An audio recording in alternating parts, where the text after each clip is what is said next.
Bien voilà, Tambwe Koki RDC, merci beaucoup pour cette continuité de confiance. Vous allez bêler partout à travers le monde en train de suivre Tambwe Koki RDC.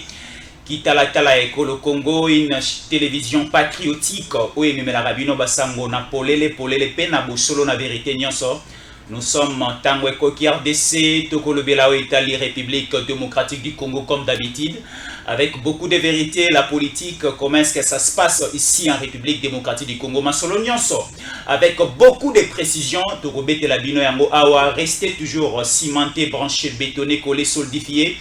En train de suivre nos programmes. Moi, c'est Fiston Jésus Ancolé, vous le savez bel et bien. Nous serons ensemble avec vous. Je ne serai pas seul, je serai accompagné de mon Lipasa. Avec lui, Torobeta Masolo Yamboka. Lelo Torobeta Masolo, il y a Italie Est, il y a République démocratique du Congo. L'agression rwandaise continue toujours à s'aimer du trouble de ces côtés-là. Bunagana récupéré par la force ougandaise et toujours à la disposition de la force ougandaise. Bon, il y a déjà des pourparlers ici à Kinshasa parce qu'il y avait le chef d'état-major général de l'armée ougandaise, Azalaki Arna Kinshasa, c'était hier à Koutanipe. Le chef d'état-major général Yarmé Nabiso à Koutani aussi, Lombe Mobali Mokomwamkoba. Le ministre de la Défense nationale, Jean-Pierre Bemba Gombo Basololi, avec le général Yaforce ougandaise Basololaki, et aussi le porte-parole du gouvernement, Ndeko Mouya Yasalakipe Communication. La situation de Bunagan est-ce que les FRDC, les soldats, les militaires, Nabiso Barokota, mais un peu gérer la situation de Masolo Awa. Et aussi, il y a des révélations, surtout plus du côté du Congo-Brazzaville. Il y a quelque chose au Ezobongisamana Brazzaville. Donc, Neko, vous allez scotcher, cimenté, branché, parce que tout le monde voisin à Malonga, il soit zati. Comme si tout le parce que Brazzaville, ça commence un peu à biaiser de ces côtés-là. Tu repères ça, une révélation. Nini Ezole Kana Brazzaville, Euromiko Bank, Sabiso na Kinshasa. Et quelles sont aussi les précautions à prendre ici à notre niveau pour la situation Oyo? Il y a RDC Congo Brazzaville et aussi au début tu reçois la moitié biscuit à moquer par rapport à la situation du président du CESAC Christian Bosembe. Il se porte bien. Tu rebêtes à moment selon moquer un petit biscuit, des petites précisions par rapport à cette situation. Neko Ousmane Mutombo, l'arbitre du peuple, toujours avec ses désifflés de Pession Mbote. Mbote yangai ndeko Jésus na pesi mbote na bakongomani nyonso bisika bazolanda biso. Ezala ba obaza libanda, ezala ba baza na kati ya mboka, ezala ba obaza ba kaba réfugié balanda kabiso partout. Eloko na sepela kana tango ekoki RDC ça ki tina ba camp ya ba M23 balanda kabiso. Balandi biso ki basilisi ba bengi ni ba bandi ko fikira ba papa. Donc c'est-à-dire que tous a bien suivi partout et na pesi longo na ba congolais nyonso. Oyo bazala ki de cœur avec moi na mboka Christian Bosembe. Parce que c'est là où nous sommes tous les Congolais, Lingué, tout le Bango. Ousmane Mutombo, à l'arbitre du peuple, biso to yaka wana pona ko défendre Mboka. Ndeko Jésus, musala o biso to sala kana Mboka o. To risque ba vi na biso, ba vi na ngai Stéphane Mbalamwange, ba vi Kise Bosemba, ba vi Belé, ba Jésus, ba Ousmane Mutombo et autres. Hein? To risque ka vi na biso chaque jour. Pourquoi parce que de France yo que de Belgique na toda posa que ta France te OK ne ma France na Paris on otamboli na régime ya Fachi ba moni ba bazali na France ba ye ko investir o ba tika na France baza ba o ba chômeur voilà botanga botangité botika kaka kijalelo mais ba o bazali ki na souci ba bonisa que régime ya Kabila o régime ya Kabila bloqué ki ba mo ba na mboka na biso ezate Batouan tant Fachi a yé na pouvoir baye ko investir na nini na mboka oyo. Voilà les Congolais o bakenda libanda ba même un plus na mboka na bango. Pas oyo batikali kuna bisenga senga. Cop ko bonisa ba Congolais. Baza différent na ba Rwandais bazo apprécier biso. Lorsque aux autres la mutu lokola Christian Bosembe, c'est lui qui est politique. Azana ba engagement na yé na makambo itali mboka. Tout le monde sait la position de Christian Bosembe face à la question rwandaise. Tout le monde sait la position de Christian Bosembe face à l'agression rwandaise ou face à régime Oyo Koleka. Tout le monde va y bien. Et tant que mon Christian Bosembe, un jeune Oya Bundi, a tient maïle na yena monsala banda kosala. Le lonzamba tombolier, ça c'est la métocratie. Et lorsqu'il défend la République, Les ennemis du Congo ne sont plus seulement les Rwandais. Les Rwandais nous ont infiltrés partout. Et lorsque Christian Bossembe arrive en France, la mission il y a pour représenter le Congo. Il y a certaines personnes qui se disent de l'amour de Fayulu, de pro-Katumbi, de pro-Mukwege, de pro-Kabila, qui sont là pour aller combattre, aller agresser Christian Bossembe. Ce sont des Koulouna. Ce sont des Koulouna. Quelle est la différence entre eux et les M23? Parce que tout le monde balati balacoste na photo il y a Fayulu, c'est-à-dire que Fayulu a envoyé les gens pour ne pas agresser Christian Bossembe. Mais dans la recherche, nous devons comprendre une chose, que la haine, la jalousie de certains journalistes, ils vont monnaie tomber à Christian Bossembe, ils vont yaki na mon enveloppe, qu'on peut Christian Bossembe pour défendre Moïse Katumbi. Christian Bossembe a boyaki musolo na lobi, a boki kotek bo mutu na ete na musolo te. N'investe vient na Stéphane Balamang pe aboya ka biloko wana. Alobi ya ko défendre Congo. Na muke wa zoka déjà il se retrouve. Ba moni ke tie il ko ya continue lipeka na bango te aza muta osani ni abad. Et mu bazo tanga comme ya ndeko Noël Peter Chan. Il y a ça parmi ba instigateur, ba préparateur, il y a agression à Christian Bossembe na Paris. Aye Congo alobi na lingina yo kajowana bo humilié. Donc, on a fait Christian Bossembe, ce n'était pas que non, bon m'a été, c'était justement humilier Christian Bossembe.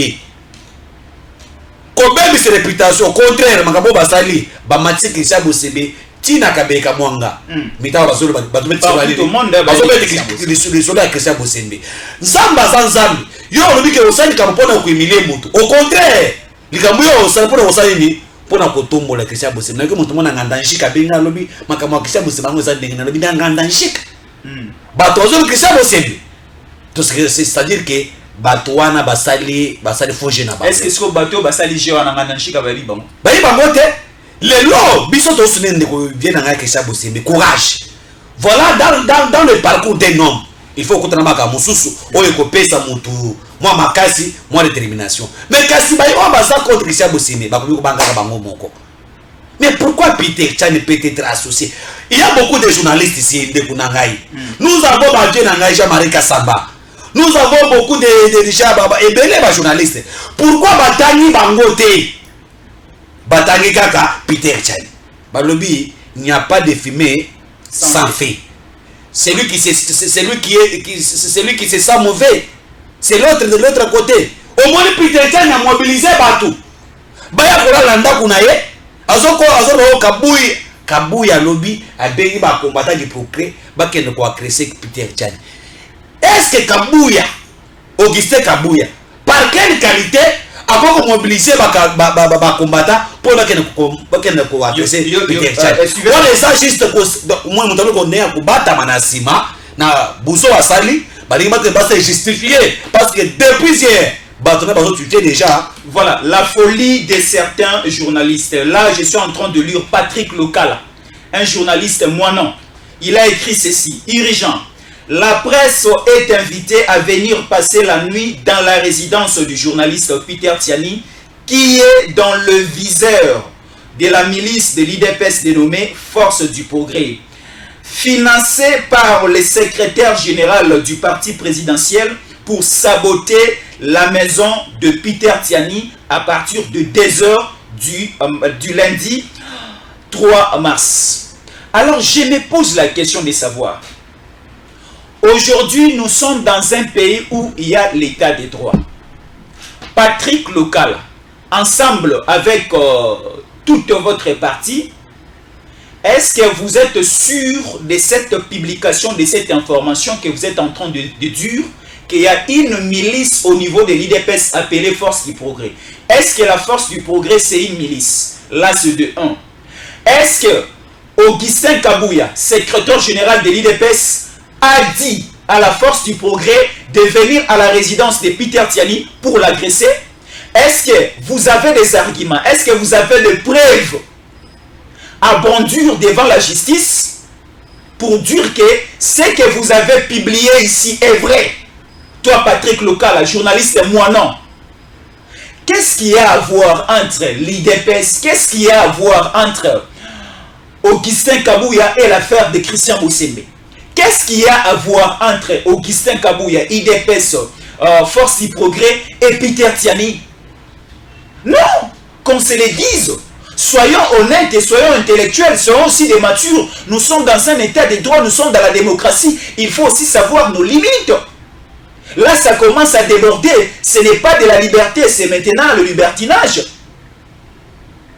Chers amis journalistes, il n'y a plus de la déontologie dans votre manière de faire. Il n'y a plus de la déontologie que vous avez apprise au niveau de l'université. Soyons honnêtes par rapport à ce que nous faisons. Nous, notre mission, c'est d'informer la population, de transmettre l'information au vrai sens du mot. Alors, mais si tu vois tout ça, la paix. Oebiso kindo kibaye kubimisaye na moi. Abangaka. Mais nini esengi bango babengana bakenda kulala kuna. E bato baje kulala kuna bana bitinde ya Peter Tiani. Après bango nous sommes informés après ça moi enveloppe pour na kulala na ndako na ye. Oebike lukoso ya mbongo elongoli bato na déontologie journalistique. Na bomoto eza les sociétés. Mais soit qui bango ba yibaki likambo te. Comment bakoki ko bando ko s'agiter? Ya mwana biso to lobi boyi. Mwana mboka Christian Bosembe akoya awa to sala mobilisation je to kenda ko ya mai. Tala ngai usibali mutombo déjà na changu je mobilise déjà pour Christian Bosembe. Viens Christian Bosembe sika zola na ngai. Donc tozo mobiliser déjà mukolo ko ya informer nga. Bako vivre. Oh ba toriki toza dekera avec vous parce que obundaka pona ekolo. Makamwa yo baka pona ko individuité olongisa kabiso na nini na nzela. Très bien. Oteka motema naona musoro te. Ba journaliste ba teki motema na bango na ki musoro ba yeba ina ngoko oyibi yango bien. Na banda kotanga awa te na oyibi yango bien. Très bien. Na journaliste na bango. Alors prenons notre Nkolo koya biso to koyamba yo. La paix a changé les cas. Ba yeba ba kolongolo li nous a ba confondre na bango, mais bango awa to kozala na Kinshasa de lundi à samedi, de janvier tina décembre. To kozala bango na zo tuna Peter Tiani. Yo bana kotamba na ba journaliste sur les autres. Et nous retardons à Congo na parce que aux deux PC égales. Là, c'est quelque chose à ne pas bien parler. Et ce que moi j'ai dit, Augustin Kabouya n'est pas ni de près ni de loin avec la situation où il commet Ndeko Christian Bosembe. Parce que Christian Bosembe d'abord n'est pas le de l'IDPS. Il est président à CESAC. C'est une organe indépendant. C'est la politique. Mais comment Makambo Christian Bosembe besoin de la à côté à Kabouya. Qu'est-ce que Kabouya a fait dans ce dossier? Si toi Peter Tiani a commandité aussi agression à Christian Bosembe, qu'est-ce que Kabouya a à faire? Il y a pas la mondiale qui a commandité à Christian Bosembe, le pays yo paye et vous savez et vous ont la paye. Mais au contraire, vous savez, c'est ma publicité. Très bien, merci beaucoup. Avec moi, coup de gueule pour débuter notre émission. Nous allons traiter la situation de l'Est de la République démocratique du Congo. Tongo et Tanindeko Ousmane Mutombo. Quelle est la situation vraie au niveau il y a Est et Ambo, Canabiso, Bunagana, Kichanga, Kichiché, Beni territoire, Beniville, Rutshuru, partout. Quelle est la situation exacte sur terrain? Merci beaucoup. Merci beaucoup de Jésus. Ngai bato benga mingi na makambo ya guerre de l'Est to nazaraka mingi basé na makambo wana trop. Na tongo lelo information na zui d'abord na Est, moi Kalemi ezali. Voilà. Sauf que lobby il y a eu aussi des attaques de M23. Oh bazo cause que ba se retirer mais ba attaquer ba position ya FARDC na quelques kilomètres avec Mbunakana et les Maïmaï Bameke ko pousser parce que le site de Mbunakana est occupé maintenant par les Maïmaï. Donc, moi, Kalemi Ezali, depuis Tongo jusqu'à 7 heures, il n'y a pas eu un coup de balle dans mon panzi wana. Mais lorsque je lorsque le M23 dit que va se retirer, tout le monde attend l'image de mon côté. Il y a que M23 va se retirer dans le Rwanda. Tout le monde attend l'image de mon côté. Il y a que M23 va se retirer dans le Uganda. Mais va se retirer dans le Wapi. Ça, c'est la question que tout le peuple congolais va se tout retrait M23 wana. Bazo que non parce que ba utaki na Uganda, ba utaki na Rwanda. Lorsqu'on voit le retrait, faut pas dire bazonga atakuna. Au contraire, bazakaka nzinga na territoire congolaise na biso. M23 balobaki baseretari na Kibumba plutôt yebaki yango. Mais lorsque les attaques de FARDC attaqué FARDC pour récupérer Mweso, Logari et baotaki wapi na Kibumba, ça dit que bazaka na Kibumba. Alors, à niveau de Kibumba, FARDC bazate. Alors que na niveau na Kibumba, l'armée là est assez basawan. Comment Bisika M23 batike assez? Comment les mêmes endroits c'est là où les attaques aussi ça dit et sont là. Il faut, nous devons réfléchir dans ce sens-là. Parce que ceux qui ont dit tout ça sous Bisika wanate, mais on ne peut pas s'attendre des attaques qui viennent du même endroit. Non. Alors, lorsque nous sommes aujourd'hui, on s'est dit M23 va s'hériter na Bunagana. Non. Le M23 va s'hériter na Bunagana te. Baza aux alentours du village à Bunagana. Pour ton information, hier, il y a eu des affrontements entre les Maïmaï et les M23 na Sidia Bunagana. C'est-à-dire les M23, ce sont des retraits stratégiques. Bazo se retrait, baza na kati ya population wana. Akolo nguna yebilamba na ye. Achena ndako na esali. Afandi wana. Bakozo pe bilamba ya l'EAC. Basali, bafandi wana. Parce que au sein de M23, nous avons les Ougandais qui sont là-bas, nous avons les Rwandais qui sont là-bas. Qu'est-ce qui nous montre que les M23 va se retirer dans Bunagana?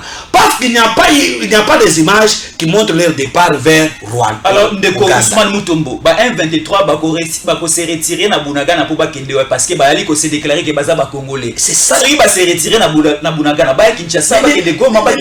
Mais c'est ça la question que je vous dis. C'est ça la question que tous les Congolais, des pères et des mères, se posent.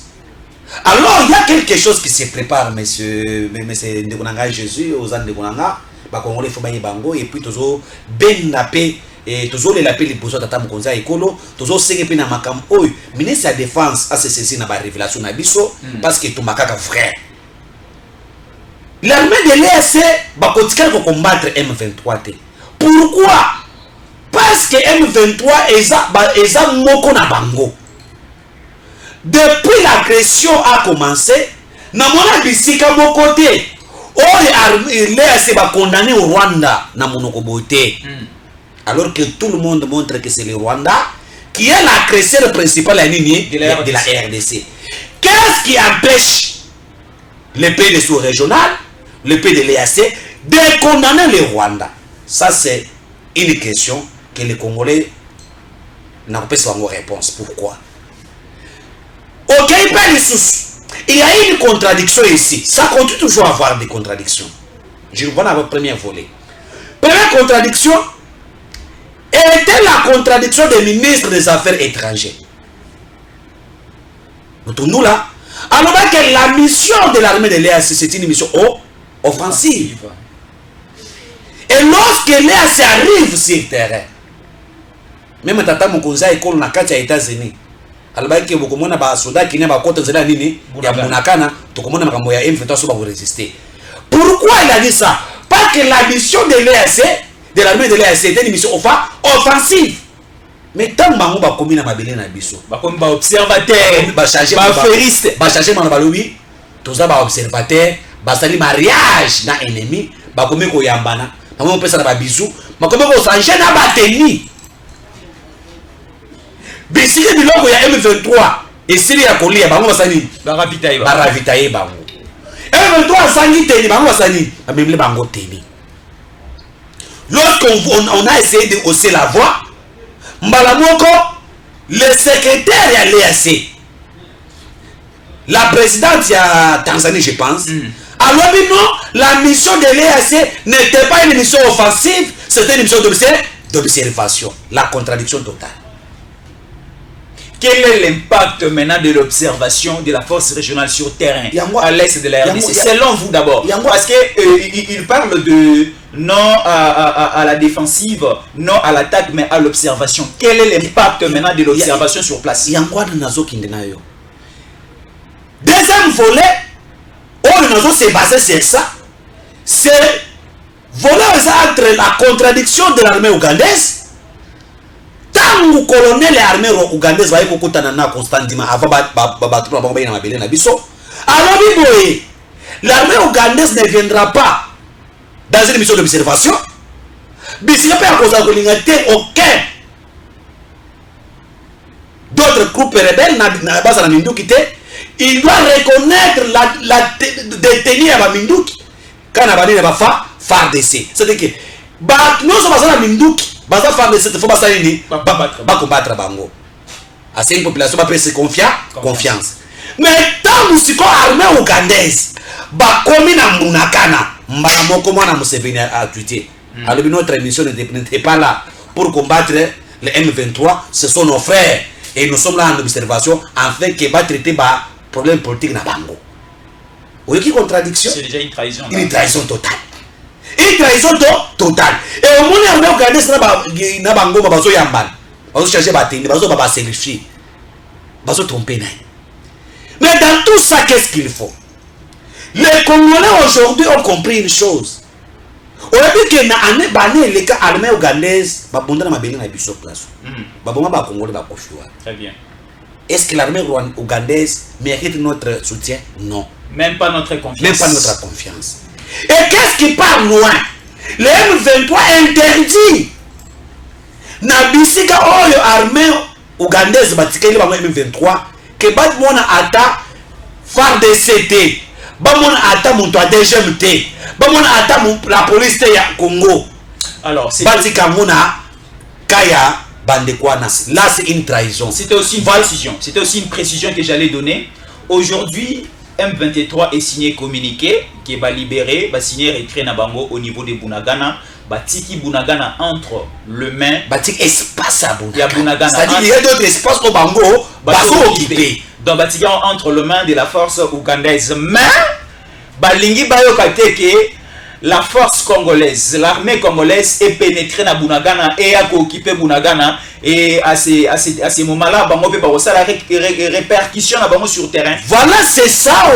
Vous avez vu l'arrivée du chef d'état-major ougandais. Oh, il y a moins que les Congolais vont hausser les tons. Ça peut prendre d'autres atmosphères. Parce que le Bagi Mingi, les Maïmaï sont aux aguets, sont prêts de finir avec l'armée ougandaise, avec le M23, pendant Bunagana. Trop c'est trop. Trop c'est trop. On ne peut pas laisser notre territoire sous les contrôles d'une armée étrangère. C'est impossible. Article 187, 188, 188. Chef d'état-major ougandaise, Akimimbangu, Ayeao, parce que les FARDC étaient prêts de combattre même l'armée de l'EAC, même les M23, ensemble, parce que notre armée monte en puissance.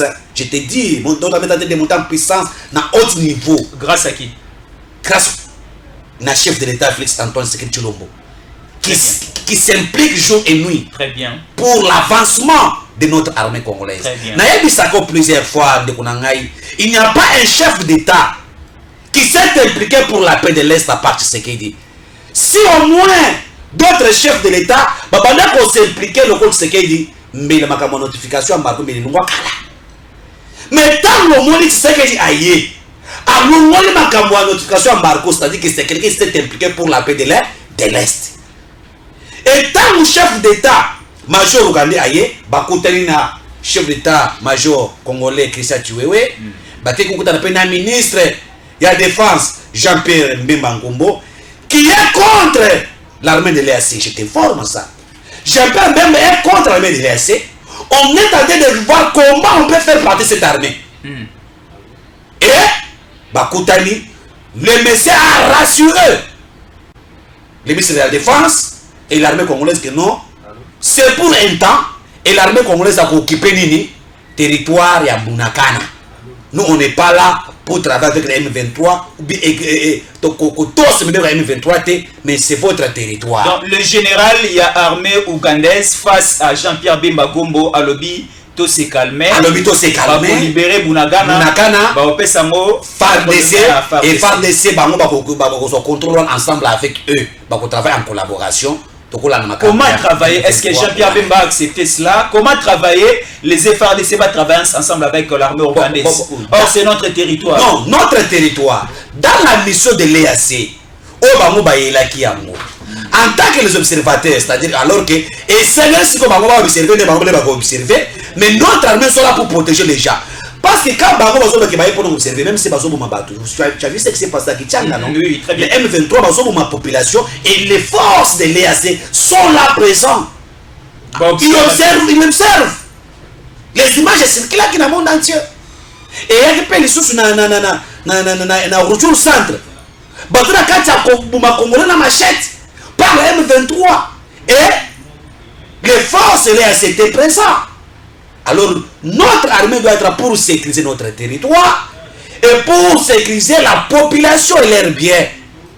Et notre armée ne doit pas attendre que l'EAC ou bien l'armée ougandaise va passer au Boyate. Bakosa, s'imposer par force. Si l'armée ougandaise s'oppose, parce que c'est ce qu'elle est fait. Si l'armée ougandaise s'oppose pour la présence de notre armée, on allait avoir des attaques entre notre armée et l'armée ougandaise. On est bien préparé dans tout ça. Très bien. Et ce que nous nous demandons, c'est quoi? Et c'est que l'armée doit faire son travail. Si on dit que Jean-Pierre Bemba est tout puissant, voilà, seul Jean-Pierre Bemba ne finira pas la guerre de l'Est sans notre soutien. Jean-Pierre Bemba a besoin de nous avons aussi besoin de nos amis de l'Est. Jean-Pierre Bemba est là pour orienter certaines choses. Il est ministre, il n'était pas chef d'état-major, il est ministre de la Défense. Les gens font une confusion entre être ministre de la Défense et être chef d'état-major. Le ministre Jean-Pierre Bemba est sur l'administration, mais c'est lui qui doit commander, donner des orientations et réveiller les troupes. C'est le chef d'état-major qui sait sur le plan de renseignement militaire, nous sommes dans quel niveau, quelles sont les stratégies appliquées. Mais Jean-Pierre, même en tant qu'ancien militaire et leader de guerre, il peut aussi contribuer avec conseils et propositions qui peuvent être acceptés ou ne pas être acceptés par le chef d'état-major. Là, c'est une précision de détail que je veux que les Congolais baillent, que même Bassel ne finirait pas cette guerre. Très bien. Très bien, Ben Bassel ne finira pas cette guerre, surtout cette agression imposée par le Rwanda, l'Ouganda, Burundi. On peut dire l'EAC tout entière. Ils ont imposé une agression injuste.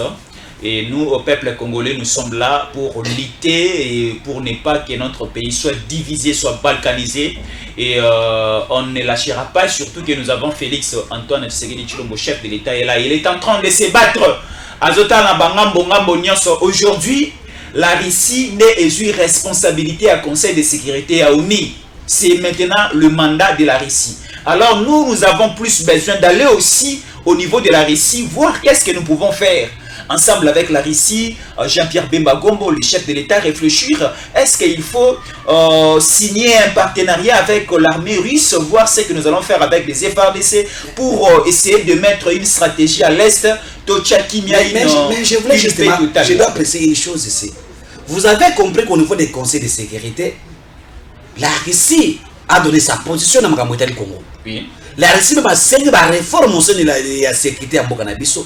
Et c'est un peu de matériel, il y a guerre technologique, il y a haute dimension, il peut permettre que les Congolais bakende liboso et tout ce qui mais je vous dis une chose, makambo tele ba Uganda o demi makambo misimi ba infiltration na armée na biso. Robert aussi est né où? Robert est né dans 3 places. Tant que le de père et de mère, Bosilik. Robert est né na Ujezi. Na nord ya Uganda et ya Rwanda, c'est le Robert est né na Minembwe na Sud Kivu, c'est le Robert est né na Otombwe na Sud Kivu. Finalement Robert est né où? Mais quand on parle de père extraterrestre, le ça le coup Joseph Kabila Kabange non, ni na Erabora et Jeannette Kabila passe na ye boti na mboka mususu na ma boti mwana ba fiziki libumu ba kebote côté mususu ba date différent ba passe faire comme on a des miracles kaka na Congo. Au Congo c'est vous trouvez quelqu'un qui est né dans 3 places. Aussi le Congo que vous trouvez que ba ma passe o ya botamina Non, ok, Boutaranini, na Sud, c'est au Congo. Très bien. C'est au Congo. Alors, il y a un autre dossier que nous devons faire. Mais très rapide. La Russie, Baza déterminé à concerner le Congo. La position de la Russie est claire. Et aujourd'hui, la Russie a une position, il y a une présidence, il y a conseil de sécurité. On attend de quelque chose de la Russie. Et tu vois, avec ça, les Rwandais pouvaient être condamnés et sanctionnés par les conseils de sécurité. Très bien, Ousmane Mutombo. Là, c'était la situation de l'Est de la République démocratique du Congo, Bunagana. Déjà libéré, et surtout les retraits à M23 et Bunagana est sous le contrôle de la force ougandaise. Et hier, le général d'état-major, il y a Ouganda, Zalaki na Kinshasa, Akutana Christian Chiwewe, Akutani Pene Lombe Mobali, Minga Mobali, Nzoko. Otobengi Jean-Pierre Bemba Gombo, ministre de la Défense, Sololi, Ougandais, Bayoki, Babangi, Mbela Yatambo Ekoki RDC, Balobi Kalaminga Atebo, Bazo libéré na Bango Bunagana, Ezonga entre le main à FRDC, Bajiri Mboka na Bango parce qu'ils sont Bango, qu'ils sont Congolais. Alors, Ousmane Mutombo, il y a aussi une révélation entre la République démocratique du Congo, le Congo-Brazzaville et aussi le Rwanda. Il y a une complicité qui se cache, mais le roi de la télévision, en avance. Qu'est-ce qui se passe entre nous, le Congo-Brazzaville et le Rwanda? Naïbi Sakayo plusieurs fois que Ousmane Mutombo, on investit dans les informations. Makambo biso to pesa na tango ekoki a RDC na télé 50 kolekate na RTNC ba kotikala ko lebela bino yango te. Mikolo mutu koleka na lobaki awa. Que le Congo on n'a pas l'ami. Ba voisin na biso nyonso baza ba complice ya agression ya Est mboka na biso. Lelo Sassou Nguesso trahit Félix Tshisekedi. Ah bon? Oui. Sassou Nguesso a trahi Félix Tshisekedi Tshilombo. Sassou Nguesso a dit bien que le Rwanda est l'agresseur principal du Congo et Sassou Nguesso avait accepté d'octroyer des terres à l'armée rwandaise. Or, ce n'était pas ça pour ça les bilanga. C'était une façon, il y a cause la pembe na frontière ya Congo en fait d'attaquer le Congo à moment voulu. Aujourd'hui, avec la situation de Mwanga Chuchu, qui est l'arbre gâché, que le Rwanda a fait même tuer Mwanga Chuchu pour que Basseke Sanini et Bimate. Le M23 que vous voyez qui se retire, nous avons les informations à Bazo Wapi, Brazzaville, Bazo Luka Parquet moyen attaquer Kinshasa. Et sous la bénédiction de qui? De Denis Sassou Nguesso. Mais ça ne connaît pas. Denis Sassou Nguesso aujourd'hui, accomplissant avec les Rwandais, cherche comment déstabiliser le capital à Kinshasa, là où tous les institutions de la République est sali. Le M23 bar RDF, baza côté ya Congo Brazzaville, baza na kati ya kokatisa chaque micro il ka kuba toka na na kati ya mboka na biso. Là c'est les informations. Là c'est vers Maluku hein? Les informations. Conséquence, ils ont tué l'armée rwandaise. Oh, sous la bénédiction ya Congo Brazzaville, na protection ya Sassou Nguesso, na complicité ya Sassou Nguesso, babumi ba marin na biso. Ba marin na biso oyo baza na fleuve Congo na ngambo Maluku. On a tué ces jeunes là. Ba koufi belé. Tout ça na kata ko perdre le contrôle ya nini ya fleuve Congo. Ba uti wa ba uti na ngambo ya Sassou Nguesso. Mais comment Sassou Nguesso a protégé ba intérêt ya Rwanda? Il se met à complicer avec le Rwanda pour attaquer la République démocratique du Congo. Jésus. C'est-à-dire que le Congo n'a pas l'ami. Alors il est censé qu'aujourd'hui, nous les peuples, nous soyons très vigilants. Parce que l'ennemi qui est à l'Est est déjà avec nous ici. Parce que l'ennemi qui est à l'Est, il est avec nous ici pour nous combattre, nous ici. À combattre Bisso Awa, pour être que Bisso, tout ça déstabilisé. C'est ce qui se passe avec le Congo-Brazza. Alors, tu sais na base de renseignement. Banda kunyo se ça autour ya fleuve Congo. Bon fouiller yango. Je sais ce que j'ai dit. Bon fouiller yango. Tous les maisons qui sont à fleuve côté à Malukuana, hein? Ba fouiller yango, vous allez découvrir des choses. Ba ferme non so. Oh, il y a certains hommes politiques qui sont tout près avec Maluku. Ba fouiller yango. J'ai des informations que l'armée rwandaise Bazana kati ya kokote na côté ya Maluku Kinshasa, ils ont une mission déstabiliser Kinshasa. Nous sommes Kinshasa en fait. Et Félix Tshisekedi est en danger. la complicité du Congo Brazzaville et bandi comme Monisama. Mbosso a outré le bango, je pense que vous avez la vidéo là. Mbosso a lobby yango. Mbosso a lobby que tozo mona passe. Côté oyo ba bomi ba congolais, tant tozo bana na ba mari na biso ya Maluku ont été tués par l'armée rwandaise. Où il y a un ngambo, il y a Congo Brazzaville pour préparer comment attaquer Kinshasa. Nous devons travailler. Nous devons travailler. Nous devons dénoncer tout ce qui se passe. Batoisa Maluku, botala batola, ba pêcheur, botala batoana bien. Et même batoisa Congo Brazzaville, ba makambo na zo biso ngouti na Congo Brazzaville. Surtout aussi une précision pour vous compléter. Il y avait du désordre du côté de la grande commune de Maluku. Nous prenons aussi la province voisine de Maluku, c'est la province de Mai-Ndombe. Il y a Kwamonto, il y a aussi Kinzele, il y a aussi une grande partie des plateaux de Bateke. Il y avait des tueries il y a plus ou moins 2 mois, 1 mois, 2 semaines passées. Il y a des vidéos et les cas à Wanatam et Koki RDC. Il y a une insécurité à des suspects du côté de Kinshasa ici. Nous prenons l'angle grand plateau de Bateke, la commune aussi de Maluku. Il y a des déplacements massifs de ces côtés-là. Alors il faut voir clair par rapport à ces dossiers. Nous sommes aussi déjà infiltrés de ce côté-là. Là, je suis en train de m'adresser au VPM, le vice-premier ministre chargé de l'Intérieur, de voir un peu la situation de Kwamuntu, de voir la situation de Mai-Ndombe, de voir la situation de Kinzele, de voir aussi la situation du grand plateau de Bateke, de la grande commune de Maluku, de voir un peu cette situation, parce que de telles révélations, on peut être quelque part aussi brisqué à un certain niveau que tout comme déjà envahi na Banguna, parce que Banguna bamoni na nzela ya Bunagana na nzela ya Goma, ça ne marche pas, ça ne marche pas, ça ne marche pas, bani ba kota Kinshasa pour déstabiliser et puis bazana posba ya koyiba mwanga chuchu. Bazana poso wana to bani basata ba so. Est-ce que vous savez que mwanga chuchu n'est plus au niveau de Makala, au niveau de Makala, au niveau de Ndolo, parce qu'on a suspecté beaucoup de choses au niveau de Makala et ba memi esko na Ndolo, et puis Ndolo faut pas vérifier qui sont là-bas Ndolo. Ça, qui sont là-bas Ndolo? Et bah tu de tout puissant. Je vous informe d'autres informations. Na Makala faut pas le Mwangachuchu, maman Olive Lembe est allé pour rendre visite na Mwangachuchu. Ah bon? Je te dis vrai. Baki na Makala accompagné Baboya Kota. Alors menga na za mwasi ya ancien président de la République na goko balobi pour na kota la Mwangachuchu, il est interdit au kota na qualité ni. Ça je vous informe.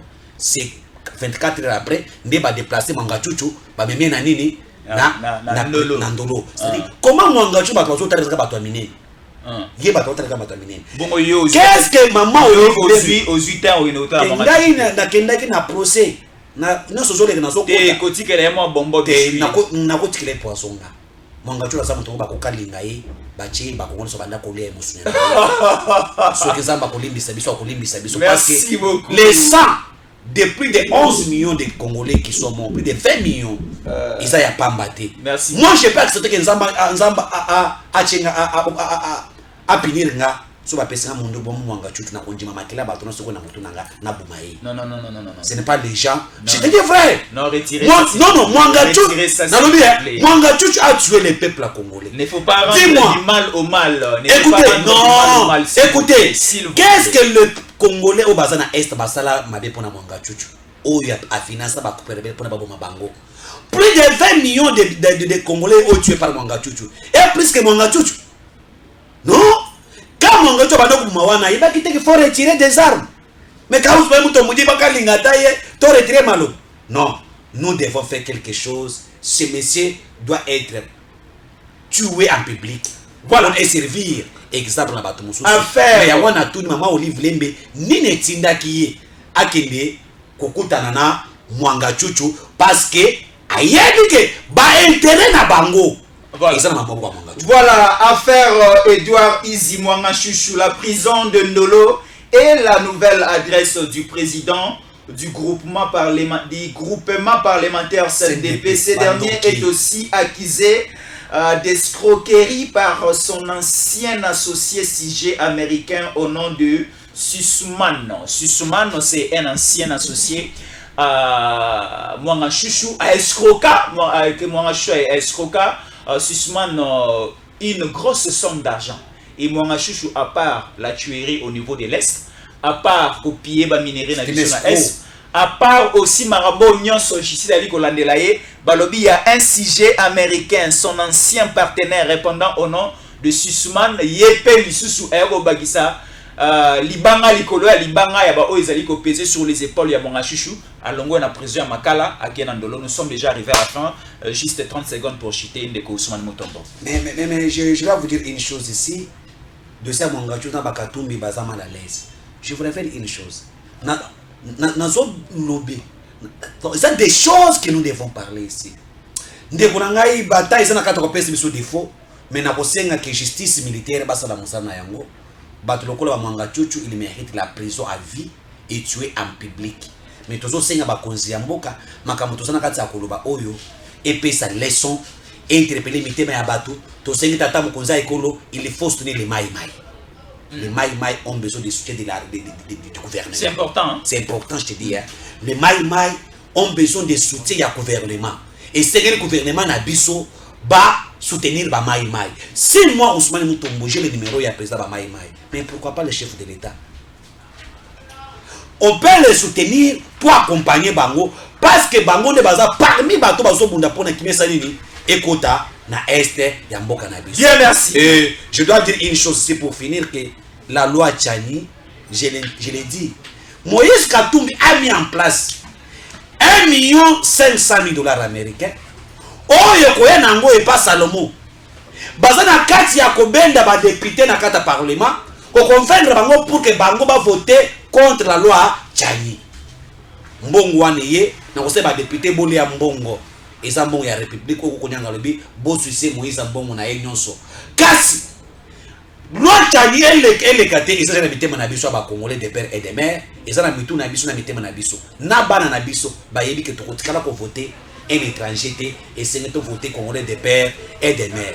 L'église catholique aujourd'hui, pour nous adjecter dans l'église catholique, il faut aux catholique. Quand la messieurs, il faut aux catholique. Là, il n'y a pas de discrimination. Il n'y a pas de discrimination au niveau de l'église catholique. Pour être maîtresse, pour être maîtresse de l'église catholique, il faut il y a la religion catholique. Il va garder la religion à Bango. Va transmettre et pas ban. Et pas ban. Pour nous adjecter, il faut aux wana. Là, ce n'est pas une discrimination. Merci. Mais pour conserver l'unité nationale, la souveraineté d'un pays, là, il y a combien de discrimination? J'ai compris que même l'argent achète même l'intelligence à Banganzali. Merci beaucoup, Ousmane Mutombo. Le vitre du peuple, c'est lui qui est ensemble avec moi en direct aujourd'hui pour essayer d'analyser l'actualité de l'heure en République démocratique du Congo. Merci beaucoup pour votre fidélité.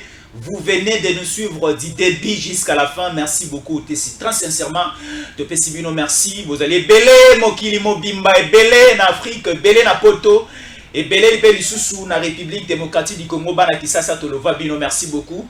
Na confiance pour Pesaka, na Tango Ekoki RDC, Tango Ekoki RDC, votre télévision qui talatala école au Congo, ezali ko tombola lokumu école au Congo, ou ezali ko teka une belle image. Yamboka Congo, ezali mboka oyo Bangkok batikela biso un pays tokoki kondimaka jamais kene na maboko ya bapaya mboka na biso il faut kaka congolais nde akamba yango et pas n'importe quel congolais, un congolais de père et de mère. Oh tu ebi tata, tu ebi maman, tu ebi place à Kola, place à Tanga, place à Sala université et aussi tous à la confiance na ye azala pe na bolingwa mboka o bazana bolingwa mboka o bango na to ebi bango lokola ba Tshisekedi lokola banani lokola to ebi bango nyonso mais lelo sikonde nous sommes en train de voir que Tshisekedi c'est lui. Il est le seul et l'unique aujourd'hui. Ne balobara likolo na sezanzambe. Aujourd'hui au Congo c'est Tshisekedi. Donc tout ce qu'il a été à Kumba Mboka Oyo au bon port et surtout plus tôt Soumaye pour voir la matérialisation, il y a un projet, il y a une vision nyonso.